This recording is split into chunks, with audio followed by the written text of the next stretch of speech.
नमस्कार दोस्तों, आप सभी लोगों का स्वागत है हमारे YouTube चैनल कंपटीशन क्लासेस में।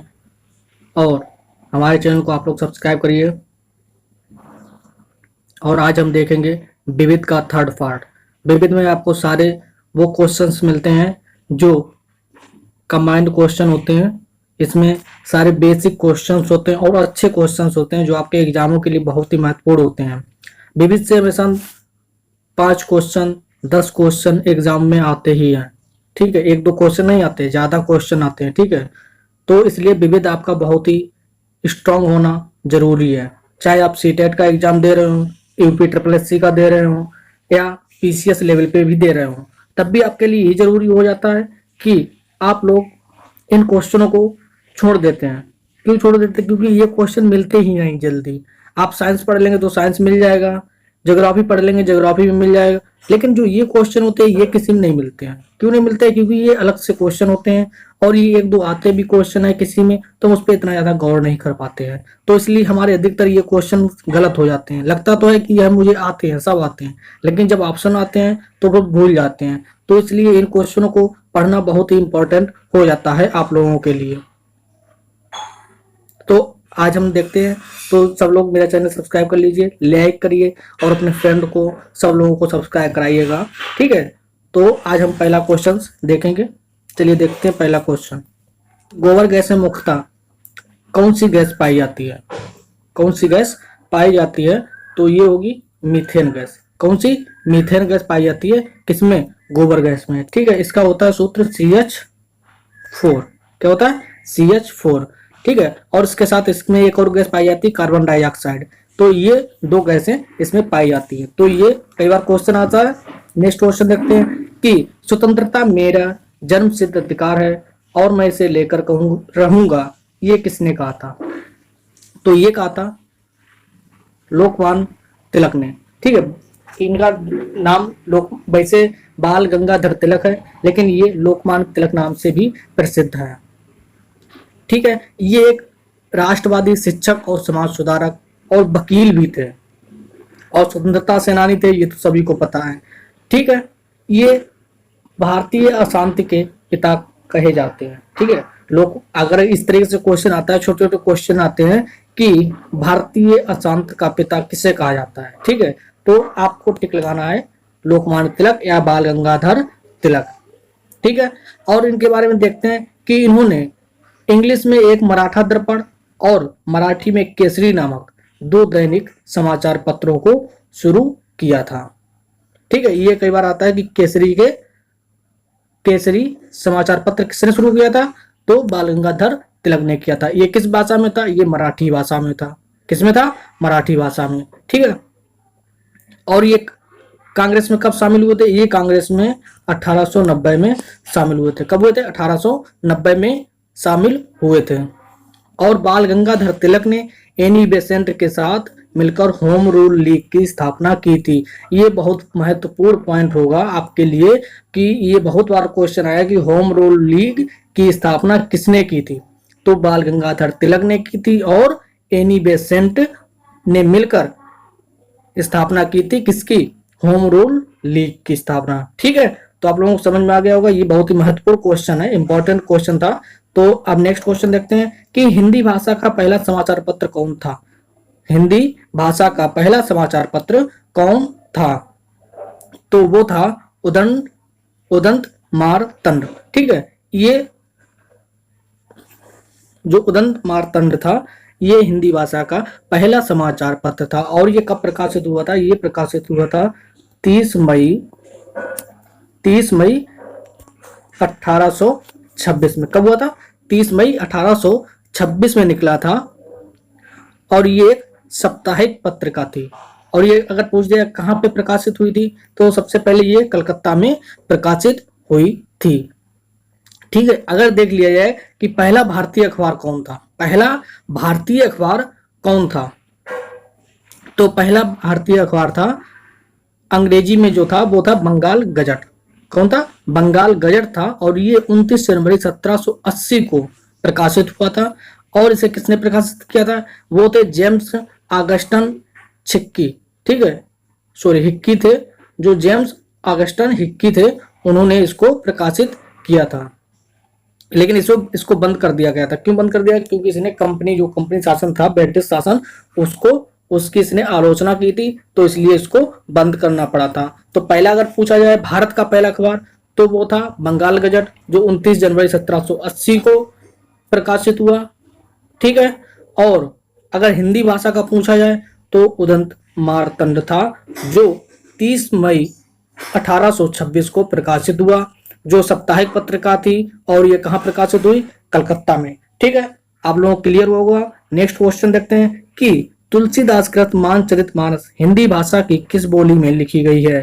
किस बोली में लिखी गई है? तो ये लिखी गई है अवधी भाषा में। किसमें लिखी गई?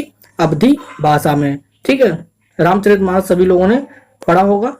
तो ये तुलसीदास द्वारा कृति है।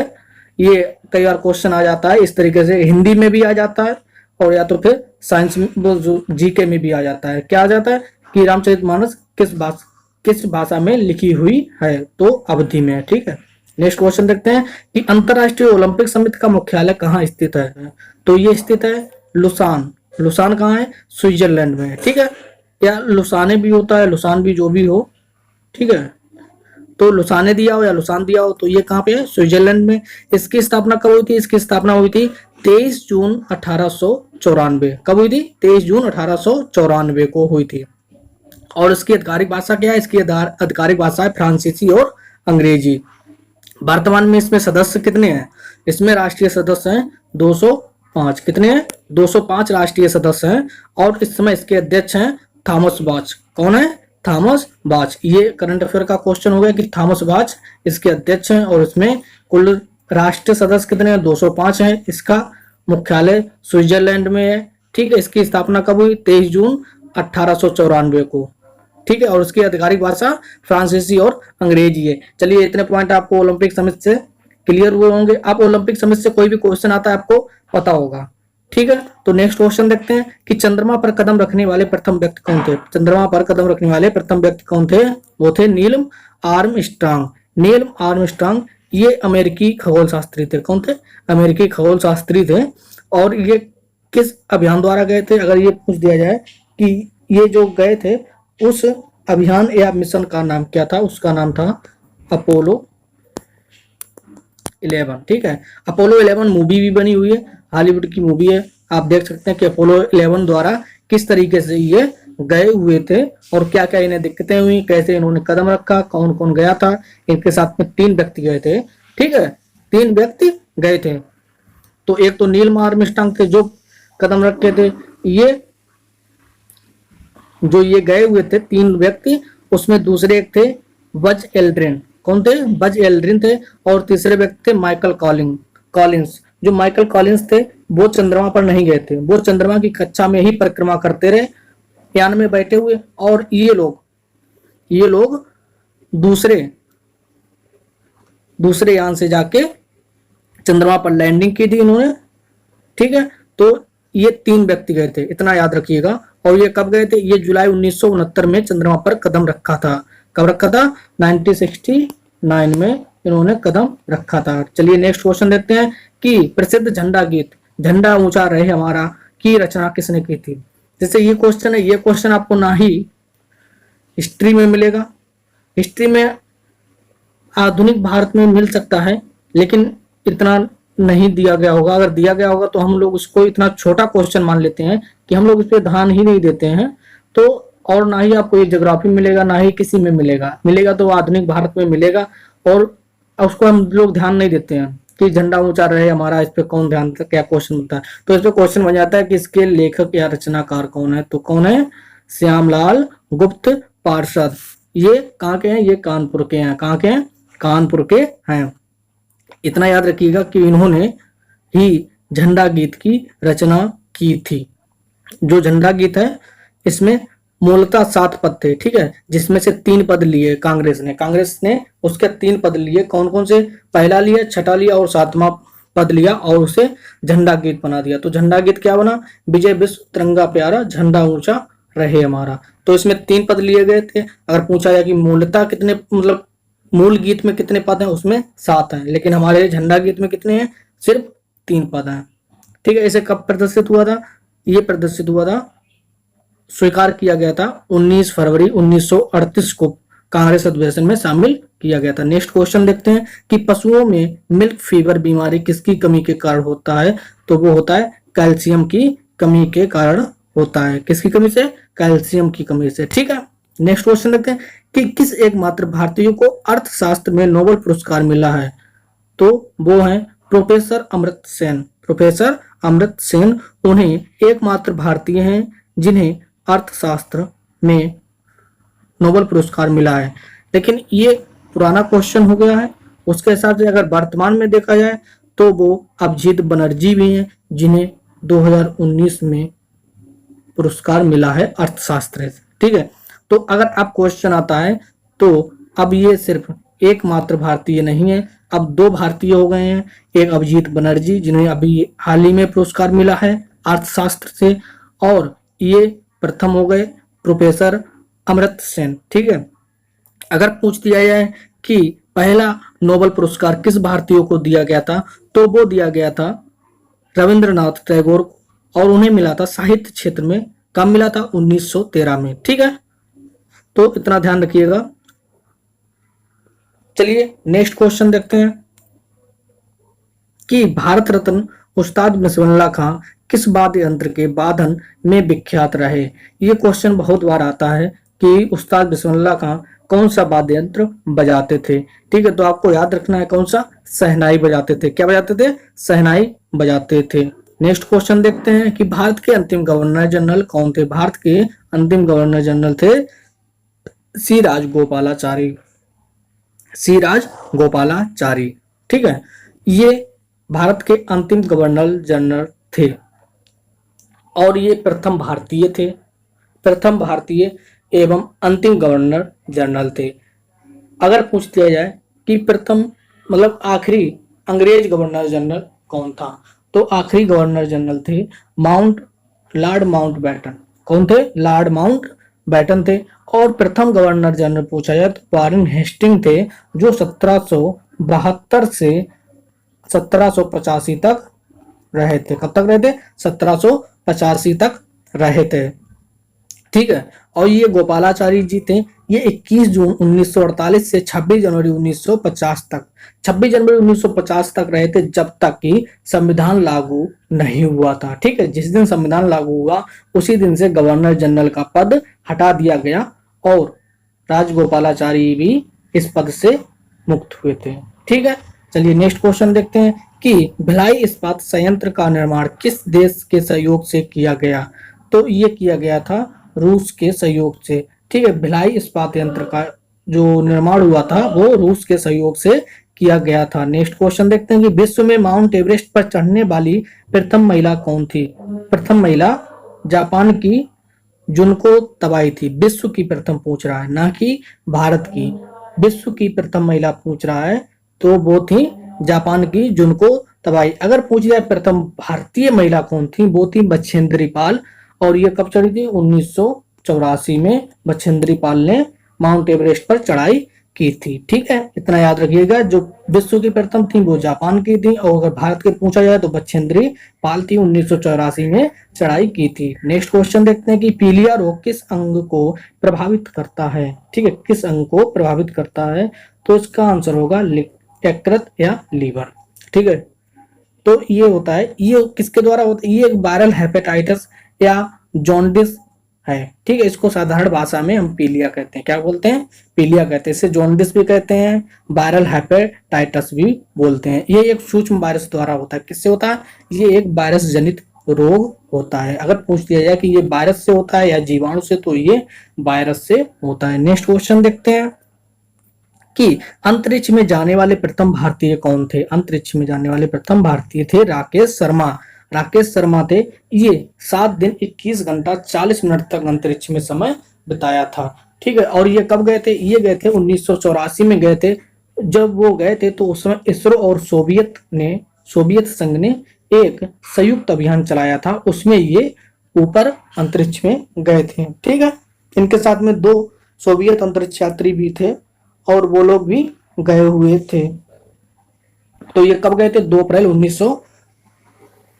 1984 को। कब गए थे? 1984 को गए थे। नेक्स्ट क्वेश्चन देखते हैं कि किसने सर्वप्रथम अशोक के शिलालेखों को पढ़ा। सर्वप्रथम किसने अशोक के शिलालेखों को पढ़ा? तो शिलालेखों को पढ़ा था जेम्स प्रिंसेस ने पढ़ा था। ये एक अंग्रेजी लेखक हैं, इन्होंने पढ़ा था। नेक्स्ट क्वेश्चन देखते हैं कि प्रथम भारतीय उपग्रह का नाम क्या है और इसे कब छोड़ा गया था। तो प्रथम जो उपग्रह था उसको आर्यभट्ट नाम दिया गया था और इस 1975 में छोड़ा गया था। ठीक है, इसको याद रखिएगा। नेक्स्ट क्वेश्चन देखते हैं कि अमृतसर शहर की स्थापना किसने की थी। तो ये की थी गुरु रामदास ने। गुरु रामदास ने की थी। इन्होंने पवित्र शहर रामसर जो इन्होंने जो पहले जब स्थापना की थी उसमें उसका नाम रामसर था। क्या नाम था? रामसर नाम था। बाद में इसका अमृतसर नाम पड़ा। ठीक है, चलिए नेक्स्ट क्वेश्चन देखते हैं कि गदर पार्टी का संस्थापक कौन था। तो वो थे लाला हरदयाल। कौन थे? लाला हरदयाल थे। और इन्होंने स्थापना कब की थी? इन्होंने स्थापना की थी 25 जून 1913 को। कब की थी? 25 जून 1913 को इसकी स्थापना की थी। नेक्स्ट क्वेश्चन देखते हैं कि सिख इतिहास में लंगर प्रथा किसने शुरू की थी। लंगर प्रथा किसने शुरू की थी? तो वो थे गुरु अंगद देव। कौन थे? गुरु अंगद देव थे, जिन्होंने गुरु नानक के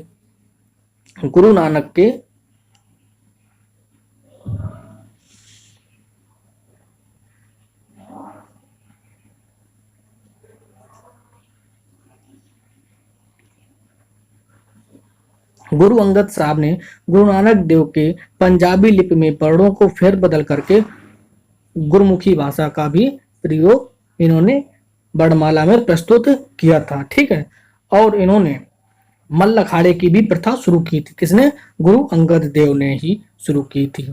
नेक्स्ट क्वेश्चन देखते हैं कि सबसे प्राचीन वेद कौन सा है। तो सबसे प्राचीन वेद हमारा ऋग्वेद है। कौन सा है? ऋग्वेद। ये सनातन धर्म को सबसे प्रारंभिक स्रोत है। जो सनातन धर्म है उसका सबसे प्रारंभिक स्रोत अगर देखा जाए तो वो ऋग्वेद ही है। इसमें 10 मंडल हैं, 1028 सूक्त हैं और 10,627 खंड हैं। ठीक है, और इसमें रचना काल इसका अगर समय देखा जाए तो 1800 से 1100 ईस्वी पूर्व हुआ था। कब हुआ था? 1800 से 1100 ईस्वी पूर्व हुआ था। और इसकी अगर वो पूछी जाए भाषा, ये किस भाषा में हुआ था, तो ये ऋग्वैदिक भाषा में हुआ था। ऋग्वैदिक भाषा क्या है? ऋग्वैदिक भाषा होती है हिंदी और यूरोपियन भाषा को मिलाकर जो भाषा बनती है उसे हम ऋग्वैदिक भाषा बोलते हैं। ठीक है, ऋग्वैदिक भाषा की मूल मातृभाषा संस्कृत भाषा ही थी। ठीक है, इतना ध्यान रखिएगा। और नेक्स्ट क्वेश्चन देखते हैं इसी के साथ में कि चीनी यात्री हुएन सांग ने किस विश्वविद्यालय में अध्ययन किया था। ठीक है, तो वो था नालंदा। ठीक है, ये हमारे देश के लिए गर्व की बात है कि दुनिया का सबसे पहला विश्वविद्यालय हमारे देश में था। ठीक है, दुनिया का सबसे विश्वविद्यालय हमारे देश में था। कितने गर्व की बात है कि उस टाइम हम लोग शिक्षा में कितने आगे थे। आज हम लोग कहाँ पे पहुंच गए? हम दूसरे देशों पर निर्भर हैं, दूसरे देशों की संस्कृति को अपनाना चाहते हैं और दूसरे देशों की भाषा भी हम लोग अपनाना चाहते हैं। हम अंग्रेजी को बढ़ावा दे रहे हैं, हम विदेश जाके पढ़ना चाहते हैं। अब सोचिए वो समय था जब लोग हमारे हिंदुस्तान की भाषा सीखना चाहते थे। अगर वही परंपरा आगे तक बनी रहती तो आज इंग्लिश नहीं होती सर्वप्रथम पे हमारी संस्कृत भाषा होती और हिंदी भाषा सबसे ऊपर होती, जो आज के जमाने में हर किसी को लोकप्रिय होती। क्योंकि सबसे पहला विश्वविद्यालय हमारे इंडिया में था तो सब विदेशी यहाँ पे पढ़ने आते थे। जब पढ़ने आते तो उन्हें इसी भाषा में पढ़ाया जाता, तो वो अपने यहाँ भी बोलते कि हमारे यहाँ पढ़ने के लिए ये भाषा आनी आपको जरूरी है। ठीक है, आज भले ही हमारा देश बहुत पीछे है, लेकिन एक जमाना था कि जब हमारा देश शिक्षा में सबसे आगे था और दुनिया का पहला विश्वविद्यालय नालंदा विश्वविद्यालय है। ठीक है, इसे अगर देख लिया जाए, अब देखते हैं कुछ इससे रिलेटेड पॉइंट बता देते हैं आप लोगों को।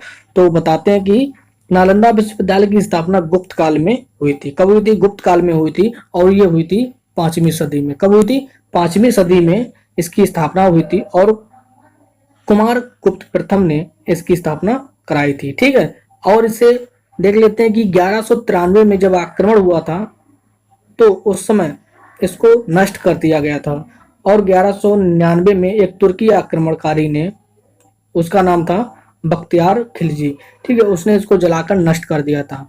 उसने इस विश्वविद्यालय को नष्ट कर दिया था। अगर हमारे देश में विदेशी आक्रमण ना होते तो हमारा देश आज विश्व में शीर्ष स्थान पे होता। अमेरिका, चाइना, ये सब देश नहीं होते शीर्ष पे। शीर्ष पे कौन होता? हमारा देश शीर्ष पे होता, क्योंकि हमारे देश में सब चीज उपलब्ध थी। जो भी था, जो लोग आज सर्च कर रहे हैं वो हमारे यहाँ लाखों वर्ष पहले, हजारों वर्ष पूर्व हो चुकी थी सर्च। ठीक है, तो लेकिन जब विदेशी आक्रमण हुए उस टाइम ये सब चीजें धीरे धीरे नष्ट कर दी गई हैं।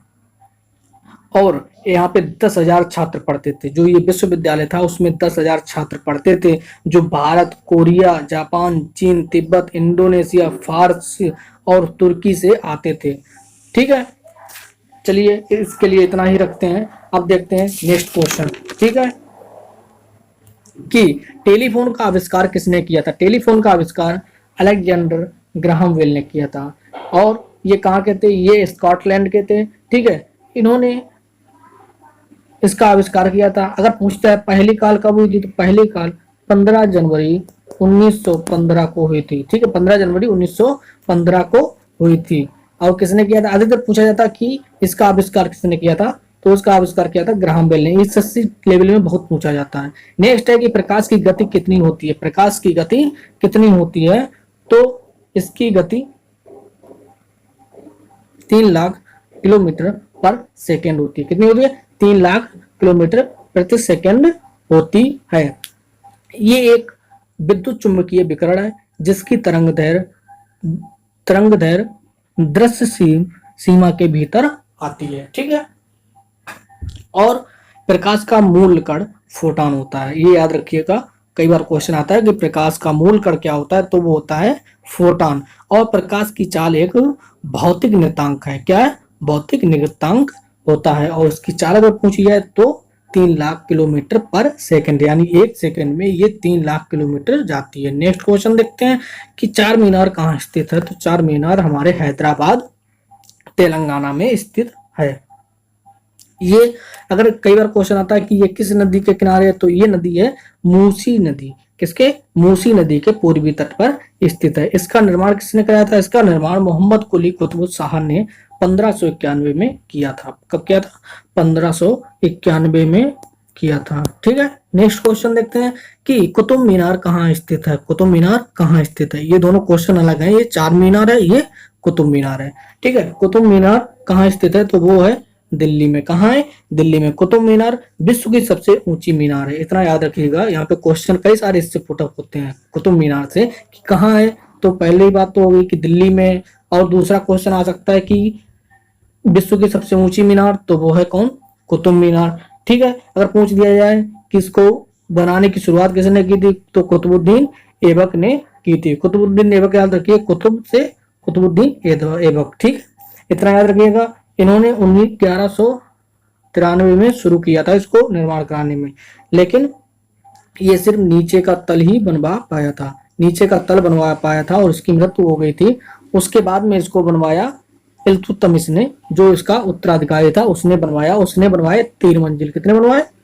3 मंजिल उसने बनवाए। ठीक है, लेकिन 13 इसकी भी इसके बाद में मृत्यु हो गई। इसके बाद में 1368 में, कब? 1368 में फिरोज शाह तुगलक ने 5वीं मंजिल तक बनवाया। ठीक है, तो ये इस तरीके से निर्माण पूरा हुआ। 3 लोगों ने बनवाया।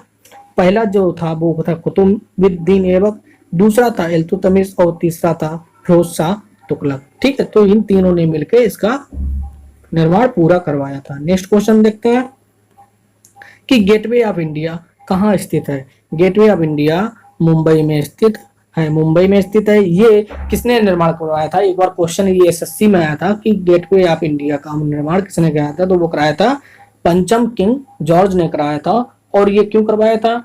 ये क्वीन मैरी के आगमन पर इनका निर्माण कराया गया था। ठीक है, और पूछा जाए कि वास्तुशिल्पी कौन थे? इसके वास्तुशिल्पी थे जॉर्ज विंटेट। कौन थे? जॉर्ज विंटेट थे। और ये 1924 में बनकर तैयार हुई। कब हुई? 1924 में बनकर तैयार हुई थी। और इसका निर्माण कब शुरू हुआ था? इसका निर्माण शुरू हुआ था 1913 में। ठीक है, तो ये 1913 से 1924 तक इसका निर्माण चला था। नेक्स्ट क्वेश्चन देखते हैं कि इंडिया गेट कहाँ स्थित है? इंडिया गेट नई दिल्ली में स्थित है। कहाँ है? नई दिल्ली में स्थित है। ये कहाँ पे है? ये राजपथ पर है।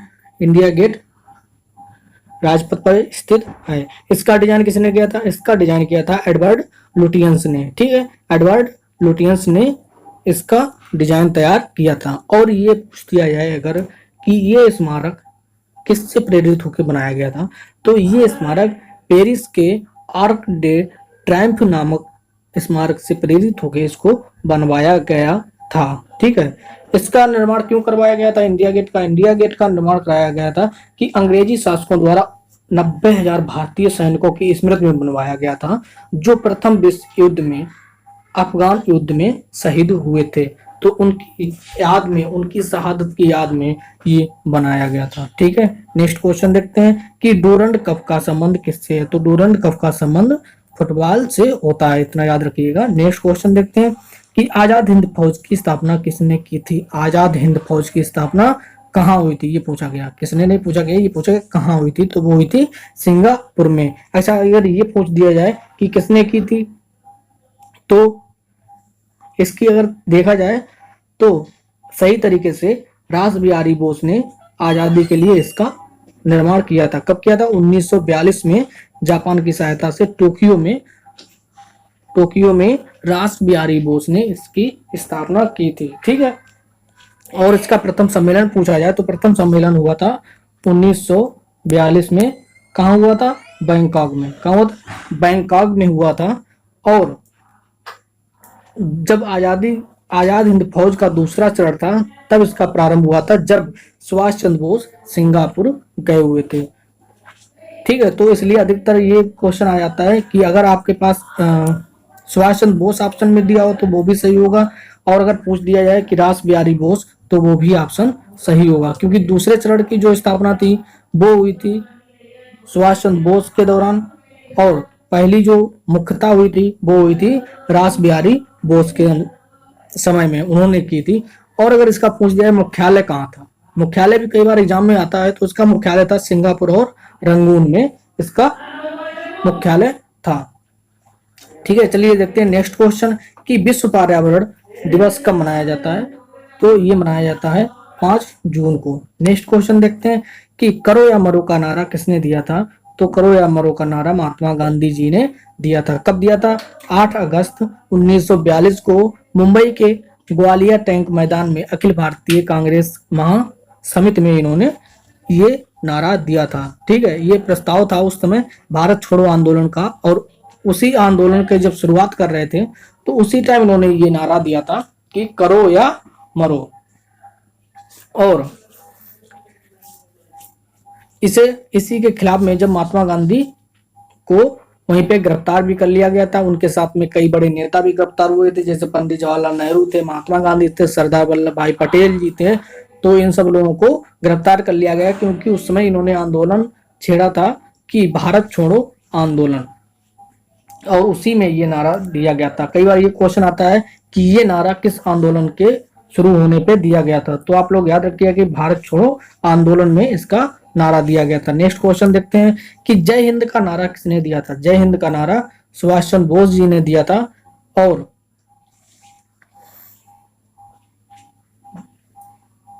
इसी के साथ नेक्स्ट क्वेश्चन देखते हैं कि दिल्ली चलो का नारा किसने दिया? दिल्ली चलो का नारा नेता सुभाष चंद्र बोस जी ने दिया था। किसने दिया था? नेता सुभाष चंद्र बोस जी ने ये भी नारा दिया था, और जय हिंद का भी नारा सुभाष चंद्र बोस जी ने दिया था। ठीक है, और ये दिल्ली चलो का नारा भी सुभाष चंद्र बोस ने दिया था। ये दिया था सिंगापुर में। कहां दिया था? सिंगापुर में दिया था 5 जुलाई 1993 को, वहां पे इन्होंने दिल्ली चलो का नारा दिया था। नेक्स्ट क्वेश्चन देखते हैं कि वेदों की ओर लौटो ये किसने कहा था? ये कहा था दयानंद सरस्वती जी ने। किसने कहा था? स्वामी दयानंद सरस्वती जी ने कहा था कि वेदों की ओर लौटो। नेक्स्ट क्वेश्चन देखते हैं कि इंकलाब जिंदाबाद का नारा किसने दिया था? ये दिया था भगत सिंह ने। किसने दिया था? भगत सिंह ने दिया था। कब दिया था? जब इन्होंने असेंबली पर बम फेंका था 8 अप्रैल 1929 को। उस वक्त इन्होंने इंकलाब जिंदाबाद का नारा दिया था।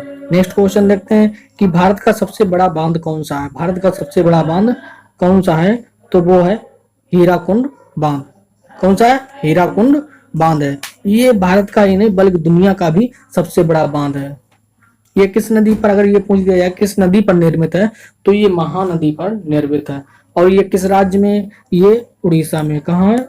उड़ीसा में ये स्थित है। इसका निर्माण हुआ था 1948 में शुरू हुआ था और 1957 में ये बनकर तैयार हो गया था, पूरी तरह से काम करने लगा था। अगर इसकी लंबाई पूछ दी जाए तो इसकी जो मूल लंबाई है वो 4.8 किलोमीटर है। कितनी है? 4.8 किलोमीटर मूल लंबाई है। अगर तट सहित, अगर इसका ऑप्शन एक और दिया हो कि 25.8 किलोमीटर, तो ये आप ये भी लगा सकते हैं, क्योंकि ये तट सहित इसकी लंबाई है और ये इसकी बांध की लंबाई है। ठीक है, जो पूरा बांध अगर देखा जाए तट सहित 25.8 किलोमीटर है और केवल लंबाई देखी जाए सिर्फ बांध की तो 4.8 किलोमीटर लंबाई है। तो आप याद रखिएगा कि दोनों में से अगर कोई भी ऑप्शन दिया हो तो आप कोई भी ऑप्शन लगा सकते हैं। ठीक है, और यहाँ पे जो बिजली उत्पादन होता है हीराकुंड बांध से, तो वो 3 राज्यों में जाती है, उड़ीसा, बिहार, झारखंड, 3 राज्यों में जाती है। और इसी से एक रिलेटेड क्वेश्चन और बन सकता है कि एशिया की सबसे बड़ी मानव निर्मित झील कौन सी है? एशिया की मानव निर्मित झील कौन सी है? तो वो हो जाएगी हीराकुंड। कौन सी? हीराकुंड। हीराकुंड झील हो जाएगी। क्यों हो जाएगी? जब हीराकुंड बांध बनाया गया था, उसको बांध बनाते बनाते वहां पे एक झील बन गई थी, मिट्टी उठाते उठाते, तो वो गड्ढा बड़ा हो गया तो वो एक झील में परिवर्तित हो गई है। तो वो एशिया की सबसे बड़ी मानव निर्मित झील मानी जाती है। नेक्स्ट क्वेश्चन देखते हैं कि आराम हराम है, ये नारा किसने दिया था? ये नारा दिया था पंडित जवाहरलाल नेहरू ने। ठीक है, क्या नारा दिया था? कि आराम हराम है। ये एसएससी लेवल में अच्छे खासे क्वेश्चन पूछे जाते हैं। नेक्स्ट क्वेश्चन देखते हैं कि चीन की मुद्रा क्या है? कई बार क्वेश्चन मुद्राओं से रिलेटेड होते हैं, उसमें चीन का होता है आपका युआन। नेक्स्ट क्वेश्चन देखते हैं कि भारत का नेपोलियन किसे कहा जाता है? भारत का नेपोलियन किसे कहा जाता है? तो वो थे समुद्रगुप्त को ये भारत का नेपोलियन कहा जाता है। ये बहुत बार क्वेश्चन आता है कि भारत का नेपोलियन किसे कहा जाता है। नेक्स्ट क्वेश्चन देखते हैं कि सती प्रथा के अंत में सबसे अधिक प्रयास किस समाज सुधारक ने किया था? तो वो समाज सुधारक थे राजा राममोहन राय। इन्होंने सती प्रथा का अंत कराया था। नेक्स्ट क्वेश्चन देखते हैं कि हीमोग्लोबिन की कमी से होने वाला रोग क्या कहलाता है? तो वो कहलाता है एनीमिया। क्या होता है? एनीमिया होता है जो हीमोग्लोबिन की कमी से होता है। नेक्स्ट क्वेश्चन देखते हैं कि महात्मा गांधी के द्वारा गांधी उपाधि किसे दी गई थी? मतलब गांधी जी को महात्मा की उपाधि किसने दी थी? तो वो दी थी रविंद्रनाथ टैगोर ने दी थी। रविंद्रनाथ टैगोर ने दी थी। ये हमारे प्रथम भारतीय थे जिन्हें नोबेल पुरस्कार मिला था। कब मिला था? 1913 में मिला था इन्हें। और इन्हें किस क्षेत्र में मिला था? साहित्य क्षेत्र में मिला था। नेक्स्ट क्वेश्चन देखते हैं कि भारत का सर्वोच्च नागरिक सम्मान कौन सा है? तो वो होता है भारत रत्न। भारत रत्न होता है भारत का सर्वोच्च नागरिक सम्मान। इसकी स्थापना 2 जनवरी 1954 को राष्ट्रपति डॉक्टर राजेंद्र प्रसाद ने की थी। और अगर पूछ दिया जाए कि पहला भारत रत्न सम्मान किसे सम्मानित किया गया, तो वो थे सर्वपल्ली राधाकृष्णन जी थे जिन्हें ये दिया गया था। अब इसमें करंट का क्वेश्चन ये होता है कि 2019 में किसे दिया गया? 2019 में किसे दिया गया? तो 3 लोगों को दिया गया है। वो थे नानाजी देशमुख और भूपेन हजारिका जी। इन दोनों लोगों को मरणोपरांत दिया गया। और तीसरे व्यक्ति थे हमारे पूर्व राष्ट्रपति प्रणब मुखर्जी जी। तो इन तीनों लोगों को इस बार भारत रत्न दिया गया। और अगर पूछ लिया जाए कि वह कौन खिलाड़ी थे जिन्हें प्रथम खिलाड़ी हैं और अभी तक किसी भी खिलाड़ी को भारत रत्न नहीं मिला, सिर्फ एक खिलाड़ी हैं, वो है सचिन तेंदुलकर, जिन्हें भारत रत्न सम्मान से सम्मानित किया गया। नेक्स्ट क्वेश्चन देखते हैं कि फिल्म के क्षेत्र में दिया जाने वाला सर्वोच्च भारतीय पुरस्कार कौन सा है? तो वो सर्वोच्च भारतीय पुरस्कार है दादा साहब फाल्के पुरस्कार है। तो इन्हें ही भारतीय सिनेमा का पिता भी कहा जाता है। तो ये सबसे सर्वोच्च पुरस्कार है किसमें? सिनेमा जगत में। ठीक है, नेक्स्ट क्वेश्चन देखते हैं कि भारत का सर्वोच्च वीरता पदक का नाम बताइए। तो वीरता पदक क्या होता है? वीरता पदक होगा,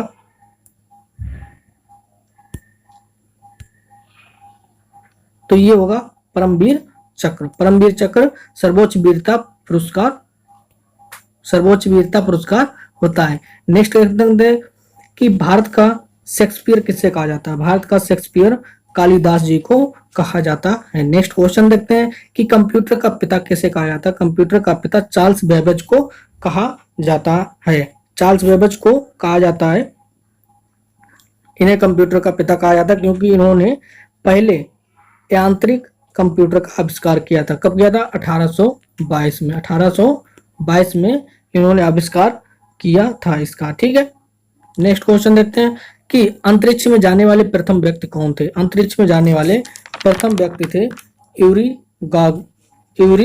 गागरिन, जो रूस के थे। कहाँ के थे? रूस के थे। आज के लिए हम इतना ही रखते हैं। ये हमारे आज के अच्छे अच्छे क्वेश्चन थे जो अधिकतर एग्जामों में आते रहते हैं। ये विविध के क्वेश्चन बहुत ही इंपॉर्टेंट होते हैं। हर एग्जाम में 5 से 7 क्वेश्चन आते ही हैं जो हर क्षेत्र से रिलेटेड होते हैं। आप लोगों का वीडियो देखने के लिए बहुत बहुत धन्यवाद।